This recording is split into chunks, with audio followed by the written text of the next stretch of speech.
노년에 성공하는 사람과 그렇지 않은 사람은 돈보다 먼저 딱 한 가지에서 갈립니다. 같은 나이인데 어떤 사람은 점점 편안해지고 어떤 사람은 불안해집니다. 오늘은 그 차이가 어디서 시작되는지 정확히 말씀드리겠습니다. 같은 나이, 비슷한 환경, 비슷한 건강 상태인데도 어떤 사람은 나이가 들수록 표정이 편안해지고 삶이 단단해지는 반면 어떤 사람은 점점 불안해지고 후회와 걱정 속에서 하루를 보냅니다. 많은 분들이 이 차이를 돈이나 건강 혹은 자식 문제라고 생각하지만 실제로는 그렇지 않습니다. 부처님 말씀에 따르면 인생의 결과는 환경이 아니라 어떤 마음으로 하루를 살아내느냐에서 결정됩니다. 노년에 성공하는 사람들은 특별한 능력이 있어서가 아니라 젊을 때부터 혹은 지금 이 순간부터 전혀 다른 기준으로 삶을 선택해 왔습니다. 지금 이 영상을 보고 계신 당신도 마음 한편에 이런 생각이 있을 겁니다. 앞으로 남은 인생 이대로 괜찮을까? 지금이라도 바꿀 수 있는 게 있을까? 노년에 후회 없이 살 수 있는 방법은 없을까? 오늘 영상은 바로 이 질문에 대한 답입니다. 오늘은 노년에 성공하는 사람들이 공통적으로 가지고 있는 아주 명확한 특징들, 그리고 평범한 사람들과 완전히 갈라지는 결정적인 차이를 차분하게 짚어드리겠습니다. 거창한 성공 이야기가 아닙니다. 실제로 삶이 안정되고 마음이 편안해지고 남은 시간이 점점 더 단단해지는 사람들의 공통된 태도에 대한 이야기입니다. 이 영상을 끝까지 보시면 노년에 성공하는 사람들은 무엇을 붙잡고 무엇을 내려놓는지, 어떤 생각을 반복하고 어떤 생각을 흘려보내는지, 그리고 지금 이 순간부터 어떤 선택을 해야 앞으로의 인생이 달라지는지 분명히 알게 되실 겁니다. 이 내용은 나이가 많아서 못하는 이야기도 아니고 지금부터라도 충분히 시작할 수 있는 이야기입니다. 오늘 말씀드릴 기준들은 앞으로의 10년, 20년을 완전히 다른 방향으로 이끌 수 있는 삶의 기준점이 될 것입니다. 그러니 오늘 영상은 서두르지 말고 천천히 끝까지 함께 들어보시길 바랍니다. 지금 이 선택이 노년의 삶을 바꾸는 시작점이 될 수 있습니다. 오늘은 노년에 성공하는 사람들이 공통적으로 가지고 있는 특징 3가지를 이야기하려고 합니다. 이 3가지는 특별한 재능이나 돈이 있어야 가능한 것이 아니라 지금 이 순간부터 누구나 선택할 수 있는 기준입니다. 첫 번째는 나이를 핑계로 삶을 줄이지 않는 태도, 두 번째는 사람과 감정을 대하는 방식의 차이, 세 번째는 노년에도 반드시 붙잡고 있는 삶의 중심축입니다. 이 3가지가 있는 사람은 나이가 들수록 인생이 정리되고 단단해지지만 이 기준이 없는 사람은 시간이 갈수록 불안과 후회가 커집니다. 지금부터 이 특징들을 하나씩 차분하게 풀어보겠습니다. 노년에 성공하는 사람들에게서 가장 먼저 보이는 공통점은 나이를 이유로 스스로를 축소하지 않는다는 점입니다. 많은 사람들이 나이가 들면 자연스럽게 이렇게 말합니다. 이 나이에 뭘 새로 하겠어. 이제는 참아야지. 이 정도면 됐지. 하지만 노년에 성공하는 사람들은 같은 상황에서도 전혀 다른 말을 합니다. 지금이니까 더 잘 돌봐야지. 이 나이에도 할 수 있는 게 있다. 아직 내 삶은 끝나지 않았다. 부처님께서는 이런 말씀을 하셨습니다. 사람은 늙어서 무너지는 것이 아니라 마음이 먼저 포기할 때 무너진다. 이 말처럼 노년의 실패는 몸의 문제보다 마음의 선택에서 시작됩니다. 나이가 들었다는 이유로 움직임을 줄이고 관계를 줄이고 생각을 줄이기 시작하는 순간부터 삶은 빠르게 작아집니다. 반대로 노년에 성공하는 사람들은 나이가 들수록 오히려 삶을 더 의식적으로 관리합니다. 이 사람들은 건강을 단순히 병이 없는 상태로 보지 않습니다. 대신 회복력을 기준으로 삼습니다. 조금 피곤하면 바로 쉬고 몸이 보내는 신호를 무시하지 않으며 아프기 전에 미리 조정합니다.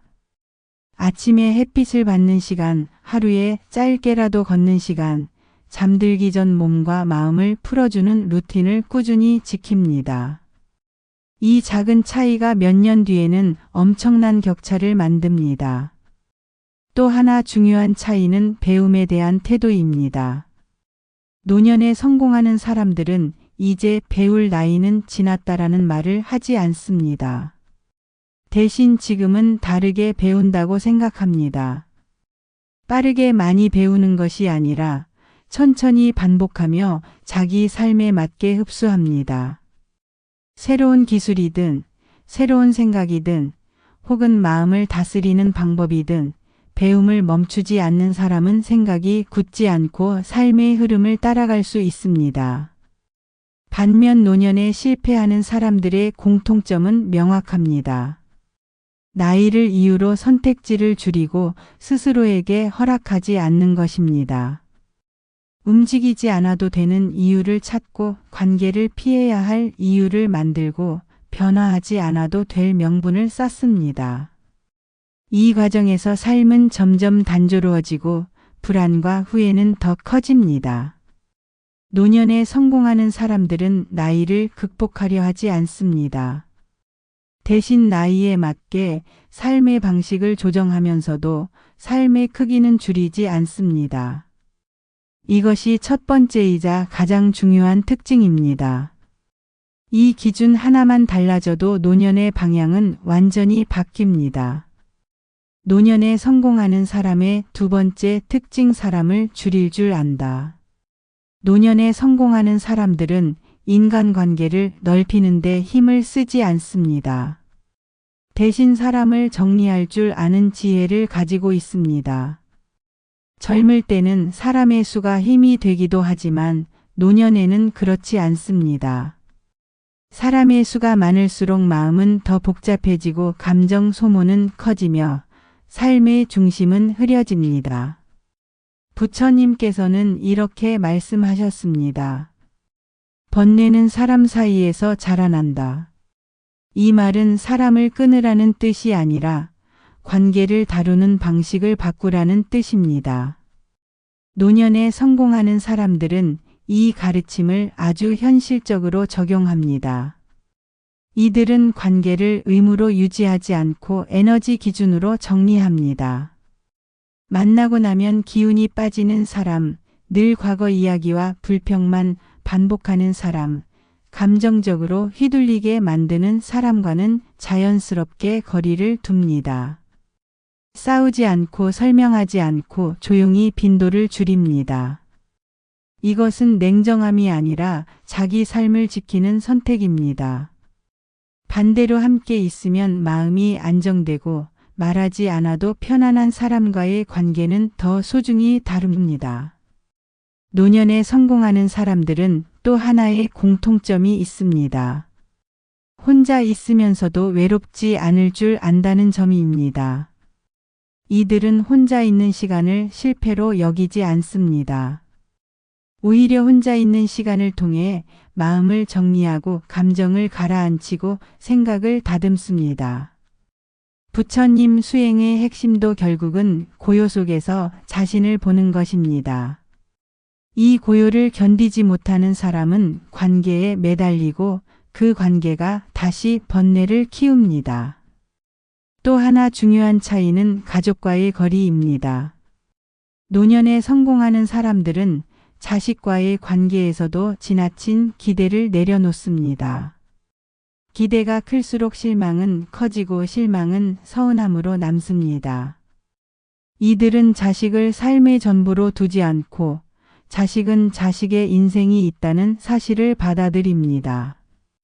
이 태도가 오히려 관계를 오래 편안하게 만듭니다. 노년에 실패하는 사람들은 반대로 관계에 모든 감정을 걸어둡니다. 연락이 없으면 서운해하고 반응이 늦으면 상처받고 말 한마디에 오래 마음을 다칩니다. 관계를 통해 안정받으려 하지만 그럴수록 마음은 더 흔들립니다. 노년에 성공하는 사람들은 알고 있습니다. 사람이 나를 지켜주는 것이 아니라 관계를 대하는 태도가 나를 지켜준다는 것을. 이것이 두 번째 특징입니다. 노년에 성공하는 사람들에게는 공통적으로 하나의 중심이 있습니다. 그것은 돈도 아니고 자식도 아니며 과거의 성취도 아닙니다. 바로 지금의 나를 필요로 하는 역할입니다. 사람은 역할이 사라지는 순간부터 삶의 리듬을 잃기 시작합니다. 부처님 말씀에 이런 구절이 있습니다. 존재는 쓰임이 있을 때 빛난다. 이 말은 노년기에 더욱 깊이 와닿습니다. 노년에 성공하는 사람들은 크든 작든 반드시 자신이 맡고 있는 역할이 있습니다.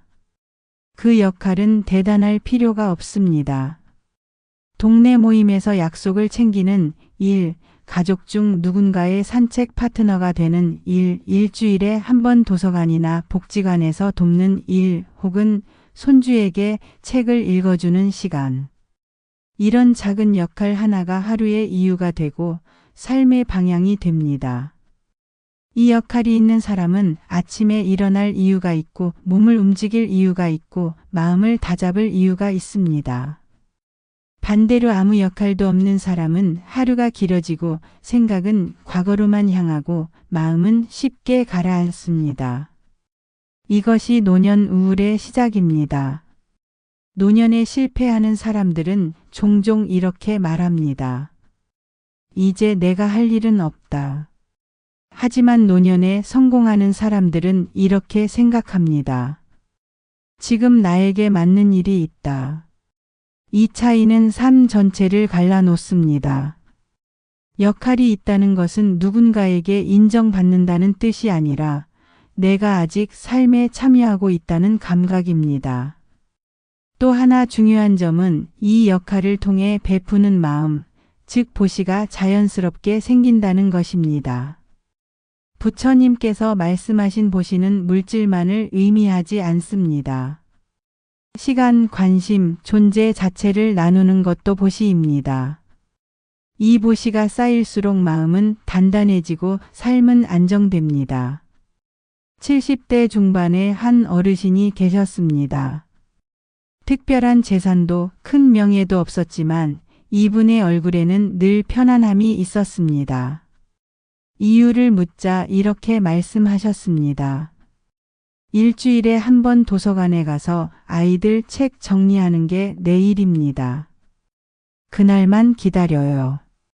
그 작은 역할 하나로 이분의 하루는 달라졌습니다. 몸을 챙기게 되었고 시간을 관리하게 되었고 사람들과 인사를 나누게 되었습니다. 무엇보다 스스로를 쓸모없는 존재로 여기지 않게 되었습니다. 이분은 말했습니다. 누군가 나를 기다린다는 게 이렇게 큰 힘이 될 줄 몰랐어요. 노년에 성공한다는 것은 화려해지는 것이 아닙니다. 마음이 무너지지 않는 상태를 유지하는 것, 그것이 진짜 성공입니다. 오늘 이야기 세 줄 정리를 해보면 첫째, 노년에 성공하는 사람은 나이를 핑계로 삶을 줄이지 않습니다. 둘째, 관계를 늘리기보다 정리하며 마음을 지킵니다. 셋째, 크지 않아도 반드시 자신의 역할을 붙잡고 살아갑니다. 이 세 가지 기준이 있으면 남은 인생은 불안이 아니라 안정으로 흘러갑니다. 다음 영상에서는 노년에 반드시 피해야 할 5가지 선택과 그것이 왜 삶을 빠르게 무너뜨리는지에 대해 부처님 가르침과 함께 이야기해 보겠습니다. 계속 함께 하시길 바랍니다.